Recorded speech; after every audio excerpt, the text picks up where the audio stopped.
You're out of my house, or I call the cops. My father screamed on Christmas Eve, tossing my presents into the snow. Can you believe some families? They called me selfish. They called me ungrateful.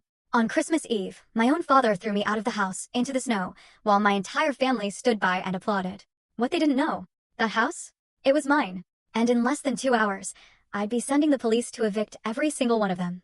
My name is Olivia Campbell. I'm 32 years old, and this is the story of how the worst Christmas Eve of my life became the most expensive lesson my family ever learned about property law, hidden ownership, and what happens when you mistake the landlord for a beggar. For 8 long years, I sent $3,500 home every single month, like clockwork. Direct deposit, first of the month, never missed once. That money covered my mom's insane medical bills, my dad's gaping retirement shortfall, and my brother Marcus's temporary setbacks that somehow just became permanent. And believe me, I have the receipts. 96 consecutive transfers, totaling a staggering $336,000.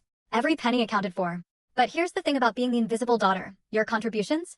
They become someone else's story. Every family dinner, my dad would raise his glass, beaming. Thank God for our son's support, he'd declare, while Marcus would just nod, so modestly, soaking up praise for money he never, ever sent. Mom's heartfelt thank you cards? They went straight to Marcus's apartment.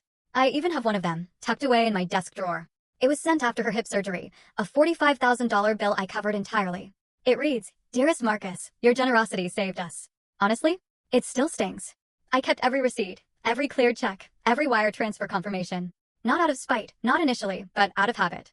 As a principal architect, documentation is second nature.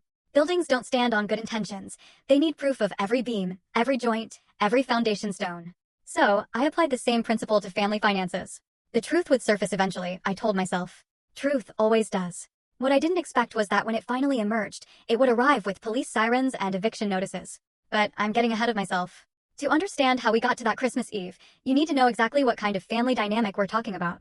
It was the kind where one child's promotion to principal architect with a $180,000 salary gets mentioned as an afterthought, while the other child's vague promises about startup funding get standing ovations.